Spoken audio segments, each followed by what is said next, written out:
Luar biasa hasil yang kami dapatkan dengan metode ini. Sejujurnya, ini salah satu yang paling ampuh yang pernah saya gunain. Sampai sekarang, ini udah menjadi salah satu metode yang paling sering saya sarankan jika kamu ingin mulai belajar perbanyakan atau cloning tanaman, buah-buahan, dan pohon secara umum. Karena lihat, biasanya saat kita membuat stek, entah itu cangkok sederhana, cangkok udara, atau metode tradisional lainnya, kita hanya mendapatkan satu tanaman aja. Tapi dengan cara ini, kita bisa mendapatkan banyak tanaman sekaligus, tanpa harus mengorbankan cabang tambahan, tanpa ribet, dan tanpa harus keluar uang lebih. Dari satu cabang yang sama, kita bisa mendapatkan beberapa bagian, dan setiap bagian akan menjadi pohon buah yang benar-benar mandiri. Ini adalah metode yang luar biasa, sangat bersih, dan sangat efisien. Dan hari ini, saya akan mengajarkannya kepadamu langkah demi langkah. Mari kita mulai. Jadi kalau ada yang bikin kamu bingung, silahkan tanya di kolom komentar. Sebelum menyiapkan stek, kita akan menyiapkan tabungnya dulu supaya siap digunakan. Saya akan memakai tabung sekitar 30 cm. Diameternya bisa sangat bervariasi. Ada yang sangat sempit dan ada juga yang sangat lebar. Tapi tabung dengan diameter 50 mm itu ideal karena memberikan ruang yang cukup agar akar bisa tumbuh dengan leluasa. Sekarang kita lanjut ke bagian dasarnya. Di bagian bawah tabung, kita buat penutup dengan lakban. Beberapa lapis yang rapi supaya pasirnya nggak keluar. Setelah penutupnya jadi, kita buat beberapa sayatan tipis di bagian bawah.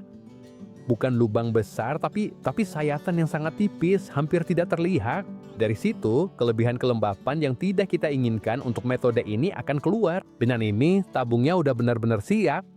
Sekarang kita siapin steknya. Kita akan memilih stek sekitar 40 cm dan sebisa mungkin yang paling lurus. Kenapa 40? Karena 30 cm akan masuk ke dalam tabung dan 10 cm sisanya akan berada di luar, ini sangat penting agar tanaman bisa bernafas. Sekarang, pada bagian yang akan masuk ke dalam tabung, yaitu 30 cm bagian bawah, kita akan membuat sayatan memanjang selebar sekitar 5 mm. Kita lepaskan seluruh kulit pada bagian tersebut sehingga terbuka seperti jendela panjang. Setelah kulitnya dilepas, kita akan melihat lapisan mengilap yang disebut kambium. Kambium itu kita kerok seluruhnya dengan cutter sampai terlihat kayu yang bersih. Langkah ini sangat penting. Jika kita tidak menghilangkan kambium, akar tidak akan tumbuh. Setelah bagian yang terbuka bersih, oleskan lidah buaya ke semua bagian yang terluka dan terpotong. Lalu taburin bubuk kayu manis di area tersebut. Lidah buaya akan merangsang pertumbuhan akar, kayu manis akan mencegah jamur dan bakteri, dan dengan ini stek udah benar-benar siap. Setelah tabung dan stek benar-benar siap, sekarang kita masukkan steknya. Kita letakkan stek dari bagian atas tabung dan biarkan jatuh sampai ke dasar. Pastikan 30 cm yang udah kita siapkan masuk ke dalam dan 10 cm sisanya tetap di luar sebagai bagian atas. Ini sangat penting agar stek bisa bernapas dengan baik dan tidak mati lemas.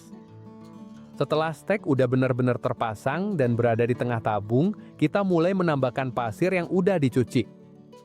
Kita tuangin pasir sedikit demi sedikit di sekitar stek, biarin pasir mengisi semua celah yang ada.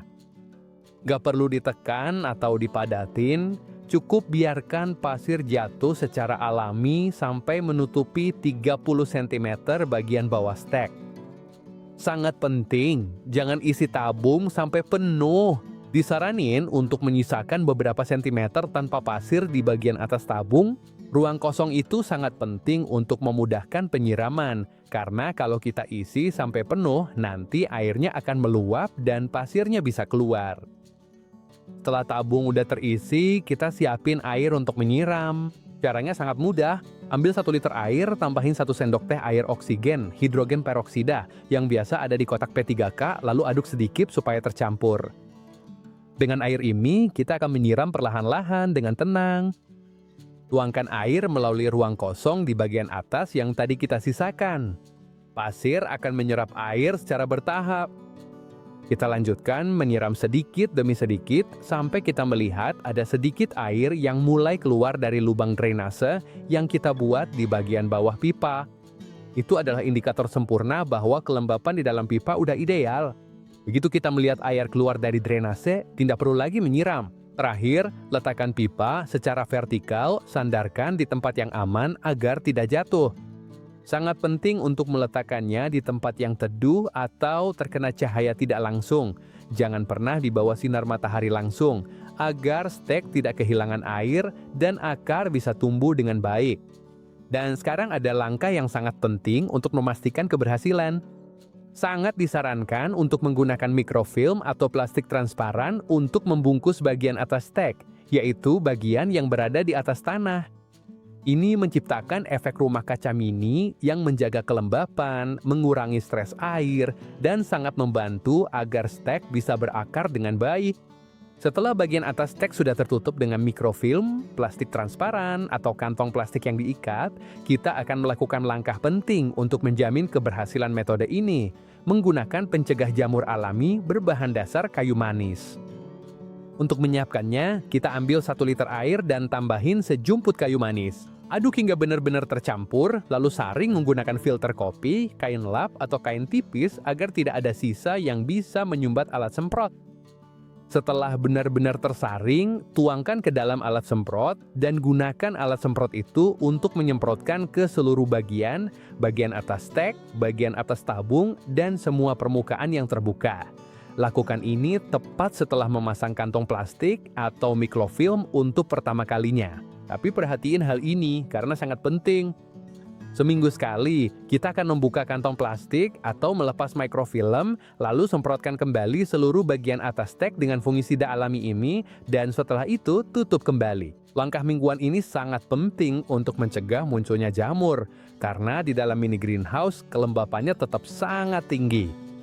Begitu kita selesai menyemprot, tutup kembali semuanya dengan kantong plastik atau mikrofilm dan biarkan seperti itu sampai minggu berikutnya. Banyak orang, terutama orang-orang tua dan yang berpengalaman di bidang pertanian, mengatakan bahwa jenis perbanyakan seperti ini sebaiknya dilakukan saat bulan sabit tua, karena saat itulah tanaman merespons dengan lebih baik. Pada saat bulan sabit tua, getah tanaman cenderung turun dan hal ini sangat mendukung munculnya akar-akar baru. Jadi, kalau kamu ingin mendapatkan hasil yang lebih baik lagi dengan metode ini, saya saranin untuk melakukannya pada waktu tersebut. Dan sekarang, setelah 4 minggu, kita lepaskan isolasi yang kita pasang di bagian bawah tabung. Kita siram dengan air yang banyak, bisa pakai selang atau metode apapun yang kita punya, lalu biarkan semua pasir mengalir dan keluar lewat bagian bawah. Sekarang kita tinggal keluarkan stek sedikit demi sedikit dengan cara yang paling mudah. Ingat, akarnya masih sangat muda dan bisa jadi agak rumit. Beberapa akar mungkin bisa patah. Nggak apa-apa, tapi kita tetap usahakan mengeluarkannya dengan cara yang paling hati-hati. Sekarang kita mulai. Lihat aja betapa banyak akar yang udah kita hasilkan hanya dalam 4 minggu. Hasil dari metode ini benar-benar luar biasa. Akar-akar yang bersih, putih, kuat dari atas sampai bawah. Benar-benar luar biasa. Dan sekarang, apa yang akan kita lakukan? Sangat sederhana.